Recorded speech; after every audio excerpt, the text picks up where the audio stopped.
प्यारे दोस्तों, सादर अभिवादन। मैं हूं महेश कुमार वैद्य और आप देख रहे हैं एनजेपी इंडिया। अगर आप राजनीति में रुचि रखते हैं तो सबसे पहले हमारे चैनल को सब्सक्राइब कर लीजिए। आज हम बात करने जा रहे हैं राजस्थान विधानसभा के लिए 25 नवंबर को हुए मतदान के बाद की संभावित तस्वीर की। इधर उधर से मिली सूचनाओं के आधार पर भी, अपनी टीम के साथ किए गए राजस्थान भ्रमण के आधार पर भी और विशेषज्ञों की राय के आधार पर भी हम आपको बताएंगे कि राजस्थान में क्या होने की संभावना सबसे अधिक है। दोस्तों, दुनिया में ऐसा कोई सिस्टम नहीं है जो परिणाम की 100% सही भविष्यवाणी कर सके, लेकिन अनुमान लंबे समय से लगाए जाते रहे हैं और लगाए जाते रहेंगे। ऐसे अनुमान बहुधा परिणाम के निकट होते हैं। संभव है इसी तरह लगाया गया कोई अनुमान एकदम सटीक भी बैठ गया हो, मगर अनुमान का 100% होना संयोग की ही बात होती है। अनुभव भी अनुमान लगाने में मददगार होता है। आज मुख्य रूप से केवल राजस्थान की ही बात करेंगे, क्योंकि राजस्थान में हम खुद सक्रिय रहे हैं। वीडियो के अंत में अन्य चुनावी राज्यों की बात भी करेंगे, मगर वह बात हमारी नहीं बल्कि दूसरे साथियों से सुनी हुई, उनकी कही हुई होगी। उन दूसरे साथियों की जिनका तजुर्बा हमारी भी राह रोशन करता है। हमने 2 सवाल उठाए हैं। पहला यह कि क्या राजस्थान में इस बार त्रिशंकु विधानसभा बनेगी, और दूसरा यह कि क्या छोटे दल व निर्दलीय निर्णायक बनने जा रहे हैं। इस मामले में हमारा कहना है कि हाँ, ऐसा होने की थोड़ी सी संभावना है, लेकिन हमारे अनुमान के अनुसार सरकार भाजपा की ही बनेगी। भाजपा की सरकार बनने की संभावना कांग्रेस से कहीं अधिक है। इसका कारण भी है, अगर भाजपा बहुमत से थोड़ा सा पीछे रहकर सबसे बड़े दल के रूप में भी उभरी तो भी सरकार तो भाजपा की बनेगी, क्योंकि उस स्थिति में राज्यपाल की भूमिका अहम हो जाएगी। कांग्रेस 2 ही सूरत में सरकार बना सकती है। पहली सूरत अकेले दम पर 100 का आंकड़ा हासिल करना, और दूसरी सूरत परंपरागत रूप से भाजपा के कट्टर विरोधी किसी दल या निर्दलीय की मदद से बहुमत का आंकड़ा जुटाना। इसकी संभावना कम है, लेकिन है। इन चुनावों में गहलोत का जादू सिर चढ़कर बोला है। भाजपा ने अपनी चिंता खुद बढ़ाई है। यह किंतु परंतु की स्थिति दिल्ली ने पैदा की है। हमें यह कहने वाले सैकड़ों लोग मिले जो ये कह रहे थे कि अगर पूर्व मुख्यमंत्री वसुंधरा राजे सिंधिया शुरुआत से ही सीएम का चेहरा घोषित की गई होती तो इस बार के परिणाम संभावना से कहीं बेहतर हो सकते थे। लेकिन नामांकन के आसपास की बात करें तो भाजपा बिना वसुंधरा राजे का नाम आगे किए भी सुरक्षित जोन में दिख रही थी। इसकी वजह दूसरी रही। कांग्रेस की ओर रुझान बाद में बढ़ना शुरू हुआ है। कांग्रेस इस बार अगर चौंकाएगी तो इसमें 7 गारंटियों के साथ ओल्ड पेंशन स्कीम यानी ओपीएस जैसा सबसे बड़ा वादा अहम भूमिका निभाने जा रहा है।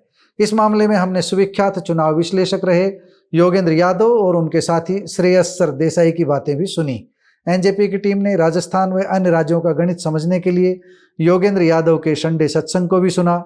योगेंद्र यादव राजस्थान में त्रिशंकु विधानसभा की संभावना से इनकार नहीं कर रहे हैं। निष्कर्ष की बात करें तो इस बार भारी बहुमत शायद ही किसी दल को मिल पाए। आगे चलकर राजस्थान की कुछ सीटों के बारे में हम अपना अनुमान भी बताने वाले हैं, लेकिन पहले छोटी सी बात मध्य प्रदेश, छत्तीसगढ़ और तेलंगाना के बारे में। पहले मैं भी तेलंगाना में बीआरएस की सरकार रिपीट होने की संभावना मान रहा था, लेकिन अब तेलंगाना में भी कांग्रेस आती दिख रही है। योगेंद्र यादव मध्य प्रदेश व छत्तीसगढ़ में भी कांग्रेस की सरकार बनने की संभावना देख रहे हैं। हमारा विचार भी इससे अलग नहीं है, लेकिन नज़दीकी मित्र यह कह रहे हैं कि चुनाव प्रचार के अंतिम दौर में भाजपा ने मध्य प्रदेश व छत्तीसगढ़ में काफ़ी सुधार किया है। यह सुधार बहुमत तक पहुंच पाया, इसमें मुझे भी संदेह है और हमारे साथियों को भी संशय लग रहा है। हमारे हिसाब से तेलंगाना, राजस्थान और मध्य प्रदेश सहित तीनों ही राज्यों में कांग्रेस की सरकार बनने जा रही है। थोड़ा सा संशय एमपी को लेकर हो सकता है। आइए अब राजस्थान की ओर लौटते हैं। हमारे विचार से यहाँ भाजपा 100 के जादुई अंक से थोड़ा सा आगे या थोड़ा सा पीछे रह सकती है। आगे रहने की संभावना अधिक है। कांग्रेस के आधार अंक हम 85 मान सकते हैं। पंजा दल इससे 5-10 सीटें आगे या 5-10 सीटें पीछे रह सकता है।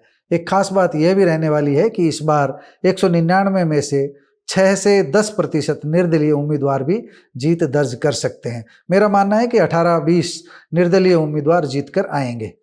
आइए अब कुछ सीटों का अनुमान बताते हैं। अजमेर ग्रामीण की नसीराबाद सीट पर भाजपा के रामस्वरूप लांबा, ब्यावर में भाजपा के शंकर सिंह रावत और मसूदा में भाजपा के वीरेंद्र सिंह बाजी जीत सकते हैं। केकड़ी और पुष्कर में भाजपा और कांग्रेस के बीच निकट का मुकाबला है। हमारे हिसाब से इन 5 सीटों में से भाजपा को 3 से 4 और कांग्रेस को 1 से 2 सीटें मिल सकती है। अजमेर की इन 5 विधानसभा सीटों पर हरियाणा पर्यटन निगम के चेयरमैन अरविंद यादव की ड्यूटी लगी हुई थी। अरविंद यादव ने एनजेपी से बातचीत में उपरोक्त 5 ही सीटें जीतने का दावा किया है। हम उनके दावे को 100% सही नहीं मान रहे हैं, हम अपनी राय ऊपर बता चुके हैं। अब बात करते हैं नागौर देहात की।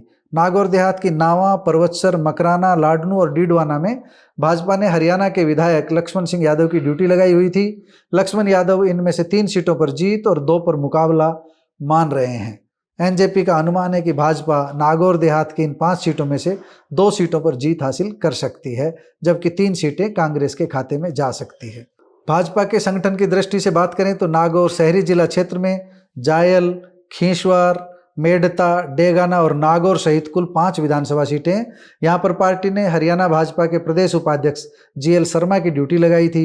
शर्मा का दावा है कि भाजपा यहाँ 3 सीटें जीत रही है, जबकि एनजेपी का अनुमान है कि भाजपा यहाँ 2 सीटों पर जीत दर्ज कर सकती है, जबकि शेष 3 सीटों पर कांग्रेस व अन्य को सफलता मिल सकती है। अन्य में आरएलपी शामिल है। अब शासक की दृष्टि से पुराने अलवर जिले की बात करते हैं। एनजेपी का अनुमान है कि पुराने अलवर जिले की कुल 11 विधानसभा सीटों में से 3 पर कांग्रेस, 4 पर भाजपा व 1 पर अन्य पार्टी आगे नजर आ रही है। 2 सीटों पर भाजपा व कांग्रेस तथा 1 सीट पर भाजपा व अन्य के बीच टक्कर है। कांटे की टक्कर वाली सीटों पर कुछ भी हो सकता है। ये सीटें भाजपा की भी हो सकती है और कांग्रेस को भी जा सकती है या दोनों के बीच बंट सकती है। अब पुराने अलवर जिले की इन सभी 11 सीटों का संभावित गणित समझते हैं। तिजारा, बहरोड, थानागाजी और कठूमर विधानसभा क्षेत्रों में भाजपा, राजगढ़, लक्ष्मणगढ़ सहित 3 सीटों पर कांग्रेस की जीत की संभावना बनी हुई है। प्रदेश की गिनी चुनी सबसे हॉट सीटों में से एक तिजारा में मुकाबला नजदीकी है, लेकिन भाजपा के बाबा बालकनाथ के विधानसभा में पहुंचने की संभावना अधिक है। तिजारा के जातिगत समीकरणों को देखें तो कांग्रेस के इमरान खान को आउट ऑफ रेस नहीं कहा जा सकता, लेकिन भिवाड़ी शहरी क्षेत्र में बाबा को मिला एक तरफा समर्थन और मेवात के अनुसूचित जाति वर्ग में लगी बाबा की सेंध ने भाजपा की उम्मीदों को जिंदा रखा हुआ है। इसी क्रम में हमारे हिसाब से कठूमर व बहरोड में भी भाजपा बढ़त पर दिख रही है, लेकिन बहरोड में राष्ट्रीय जनता सेना के बलजीत यादव समर्थकों की उम्मीदें कायम हैं। उलटफेर की संभावना से हम भी इनकार नहीं कर रहे हैं।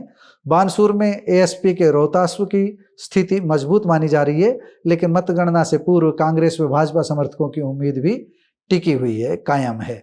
अलवर ग्रामीण, अलवर शहरी व किशनगढ़ बास में कांग्रेस व भाजपा के बीच मुकाबला नजदीकी दिख रहा है। कांटे के मुकाबले वाली सीटों पर कम अंतर की हार जीत किसी का भी गणित बिगाड़ सकती है।